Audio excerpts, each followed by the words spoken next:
इस सेशन के अंदर हम फार्मूला के टैब से नेम मैनेजर्स को समझने की कोशिश करेंगे कि वो किस तरह से हमारी डेली लाइफ के अंदर हम हेल्प कर सकता है।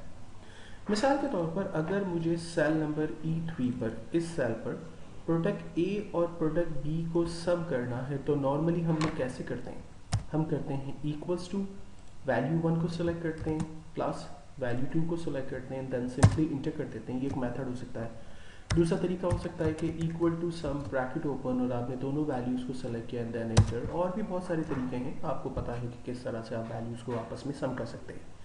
लेकिन अगर आप फार्मूला बार को देखें तो यहाँ पर हमें नज़र आ रहा है equal to sum bracket open C3 से C4 की वैल्यूज़ एक्चुअल में सम हो रही है। और अगर मैंने for example equal to this value plus this value किया होता तो हमें नज़र आ रहा होता कि सेल नंबर C3 और C4 को प्लस किया है तो ये रिजल्ट हमें नज़र आ रहा है। अगर मैं शीट नंबर 2 समरी की शीट पर जाकर इन्हीं दोनों वैल्यूज़ को सम करना चाहता हूँ तो उसका तरीका भी यही है, इक्वल्स टू शीट 1 पर आ गए यानी सेल नेम की शीट पर आ गए, वैल्यू 1 सेलेक्ट किया, प्लस का बटन प्रेस किया, वैल्यू 2 पे गए और देन इंटर किया। यहाँ पर हमारे पास आंसर आ गया। आप रेफरेंस दे सकते हैं, लिखा हुआ आ रहा है equal to cell name range की शीट सेल 3 C3 को प्लस किया गया है सेल नेम रेंज की शीट के सेल नंबर C4 के साथ और रिजल्ट जनरेट हो रहा है। और इस तरह की सिचुएशंस आप अक्सर अपनी एक्सेल की डेली बुक्स के अंदर देखते रहते होंगे, जहाँ पर एड्रेसेस के अंदर जो है वो बड़ी बड़ी वैल्यूज़ फार्मूला बार्स के अंदर आप देख सकते हैं, बड़ी बड़ी वैल्यूज़ आ रही होती है, रेफरेंसेस आ रहे होते हैं और काफ़ी कंफ्यूज भी कर रहे होते हैं कुछ लोगों को कि यार ये इतने बड़े बड़े फार्मूलाज हैं। एक्चुअली वो फार्मूलाज के अंदर आधे तो शीटों के नाम होते हैं जिसकी वजह से वो फार्मूला जो है वो खुद ब खुद बड़ा बन जाता है और हमें फिर बाद में खुद ही को समझने में मुश्किल भी हो रही होती है। तो इसका बेस्ट मेथड जो पॉसिबल हो सकता है वो क्या हो सकता है, उसको हम थोड़ा सा देखते हैं। तरीका ये कि मैं यहाँ पर इस प्रोडक्ट को फॉर एग्जांपल ये मेरी प्रोडक्ट ए है, इस सेल को एक नाम दे देता हूँ प्रोडक्ट ए और सेल का नाम डिफाइन करने के लिए मैं इस नेम बॉक्स पर क्लिक करता हूँ और यहाँ इसको नाम दे देता हूँ लाइक प्रोडक्ट ए। ख्याल रखिएगा कि जब आप नेम डिफाइन करेंगे तो वो विदाउट स्पेस होना चाहिए और न्यूमेरिकल नहीं होना चाहिए। सो मैंने प्रोडक्ट ए नेम डिफाइन किया, इंटर, सेल नंबर 2 पे चले गए और मैंने इसे भी एक नेम दे दिया लाइक प्रोडक्ट बी, इंटर। ये दोनों हमारे पास वैल्यूज़ आ गई। नेम बॉक्स में जाकर हम देख सकते हैं दोनों सेल्स को हमने जो नेम दिए हैं वो हमें नेम प्रॉपर्ली नज़र भी आ रहे हैं।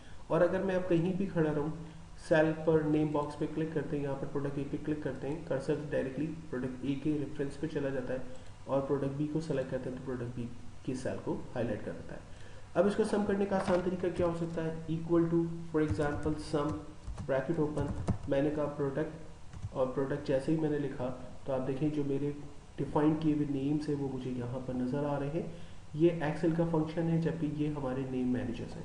सो मैंने प्रोडक्ट ए को सेलेक्ट किया, उसे मैंने प्लस कर दिया प्रोडक्ट बी के साथ एंड देन सिंपली इंटर। ये दोनों वैल्यूज़ मेरे पास सम होकर आ रही है। और अगर आप फार्मूला बार को देखें तो वो भी आपको कहता है कि हमने सम का फंक्शन अप्लाई किया, प्रोडक्ट ए को प्रोडक्ट बी के साथ प्लस किया है। सेम अगर मैं समरी के रेफरेंस में रहता हूँ तो यहाँ पर भी मैं इसी तरह का फंक्शन अप्लाई कर सकता हूँ, equal to sum bracket open product A plus product B. और आप देख सकते हैं कि बड़ा मीनिंगफुल और बड़ा क्लियर शॉर्ट अंडरस्टैंडेबल फार्मूला हमने अपनी मर्जी से डिफाइन किया। तो ये एक मेथड हो सकता है जिसकी मदद से आप एक्चुअल में कोई भी रिजल्ट जनरेट कर सकते हैं और नेम मैनेजर की मदद ले सकते हैं।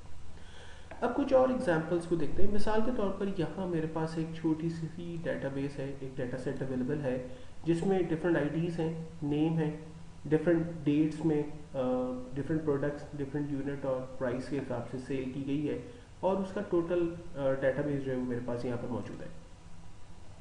अब मुझे करना यह है सबसे पहला काम कि यहाँ पर ये पता करना है कि टोटल नंबर ऑफ यूनिट कितने सोल्ड किए गए, उसकी मदद से कितना रेवेन्यू जनरेट हुआ, नंबर ऑफ कितनी ट्रांजेक्शन्स हुई हैं, एवरेज प्राइस पर यूनिट क्या आ रही है, कमीशन अगर हम 5% दें तो 5% कमीशन क्या बनता है।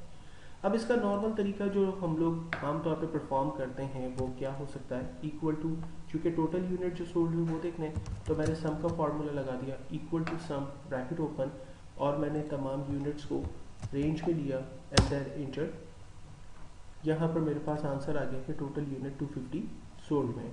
और मैं नीचे इस पर ऑल्ट इक्वल बटन प्रेस करके तमाम को कैलकुलेट करके भी देख सकता हूँ, तो आंसर बिल्कुल एक्यूरेट है, यानी टैली हो रहा है। 250 मेरे पास टोटल प्रोडक्ट सोल्ड भी है, यहाँ पर भी 250 मेरे पास आ रहा है।